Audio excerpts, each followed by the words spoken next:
Back in 1994, one of the strangest things in early 90s rock happened. A 6-year-old song by Glenn Danzig suddenly became an MTV hit. It wasn't a new song, it wasn't a polished radio single designed by a label committee, it wasn't some cleaned-up comeback track with a weird part sanded off. It was Mother, a heavy, blunt, ominous song from Danzig's 1988 debut, now revived in a live version on the Thrall-Demonsweatlive EP. And somehow, that version broke through. The video got pushed by MTV, and Beavis and Butt-Head gave it their idiot genius seal of approval. The EP climbed into the top 100, and the first Danzig album went gold. Suddenly, a guy who had spent years living on the darker edge of punk, metal, blues, horror imagery, and underground rock was being treated like a mainstream success story. Which is funny because Danzig did not exactly seem designed for mainstream success. He wasn't cheerful or cuddly. He wasn't trying to become America's next safe rock personality. He looked like someone had combined Elvis, Wolverine, a horror comic villain, and a guy who takes martial arts way too seriously. He sang like an old-school rock and roll crooner trapped inside a serial killer's basement, and he had built his career on music that made normal people either curious, confused, or mildly concerned. And that's what makes the Mother breakthrough interesting. It wasn't really the story of Glenn Danzig going pop, it was the story of MTV, for one brief moment, becoming strange enough that Glenn Danzig could fit in. By the time Mother finally broke through, Danzig had already lived several underground lives. He grew up in Lodi, New Jersey, with a musical background that explains a lot more than it probably should. His father listened to Elvis Presley, and his older brother blasted Blue Cheer. So right there, you get the basic Danzig formula before Danzig even existed. Dramatic old rock and roll vocals on one side and heavy distorted noise on the other. Before he became a recognizable figure in underground music, he played in a few bands. Then he became the frontman for the Misfits in the late 1970s and early 1980s. Now looking back, the Misfits feel inevitable. The skull logo and the horror imagery, their short, catchy, violent little punk songs, the whole thing became so iconic that the band's imagery eventually reached people who may not even know what the Misfits sound like. But at the time, that's not how it felt. Back then, the Misfits were definitely not some giant machine. They were actually broke, underappreciated, and too strange to become a normal punk success story.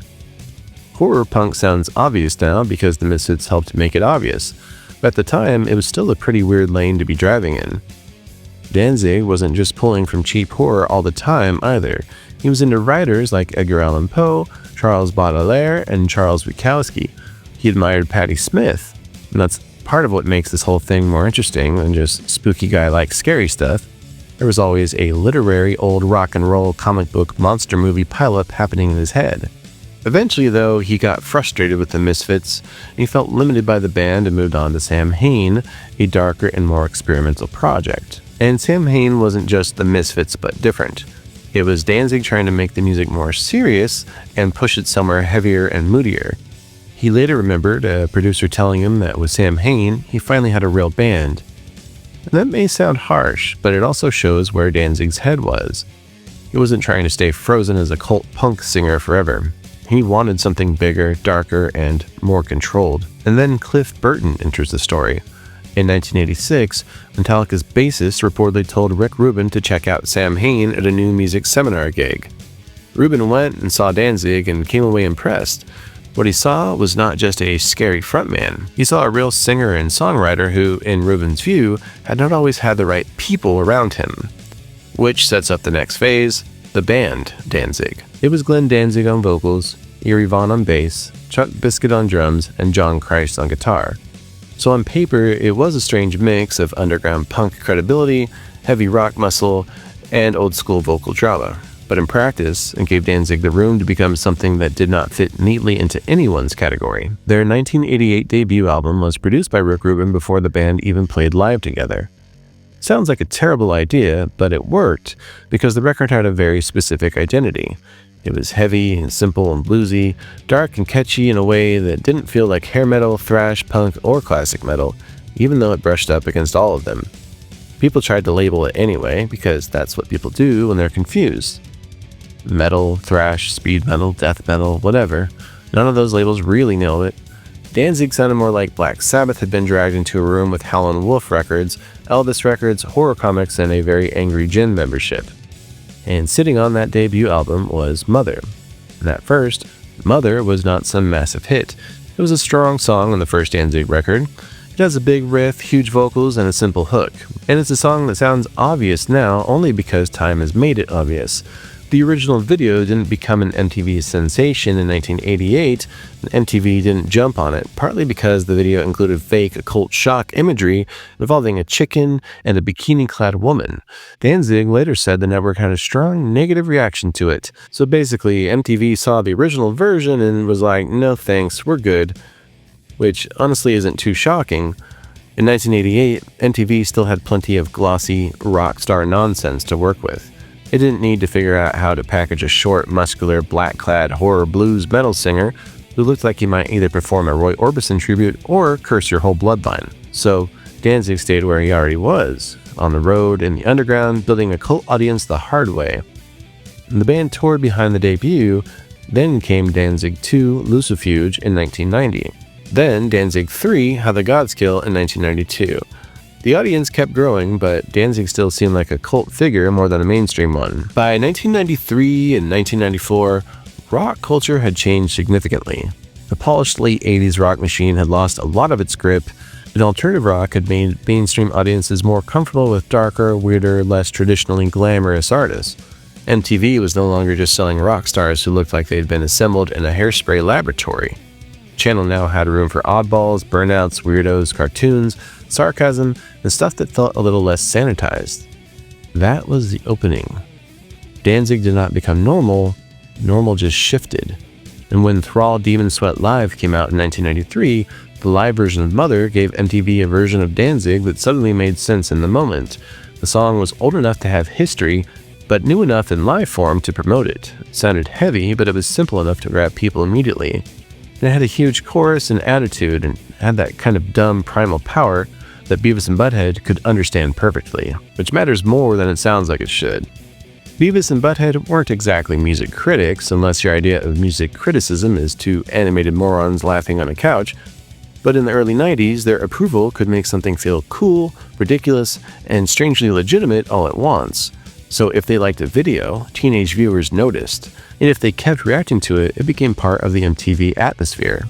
So Mother finally did what it had not done in 1988. It broke through. The live version pushed Danzig into MTV's buzz bin, and the EP climbed.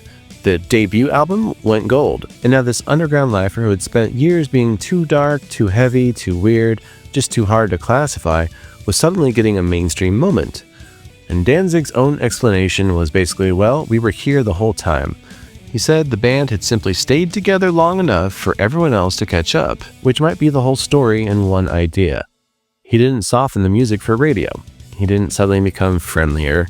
He didn't decide to dress like a normal person, whatever that would even mean in his case. He just kept doing his thing until the culture drifted close enough to recognize it.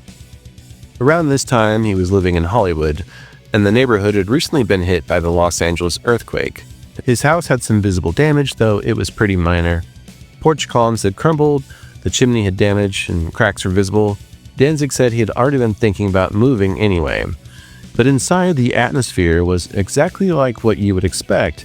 Drawn shades, a black cat nearby, horror-ish decor, strange books and pop culture collectibles, and the general feeling that Halloween had signed a long-term lease. The funny thing is, this is where Danzig becomes hard to parody, because, yeah, that mental image might be ridiculous. A black-clad rock singer with a damaged, spooky house, a black cat, occult books, and martial arts weapons nearby almost sounds like a fake character from a movie about a fake metal band.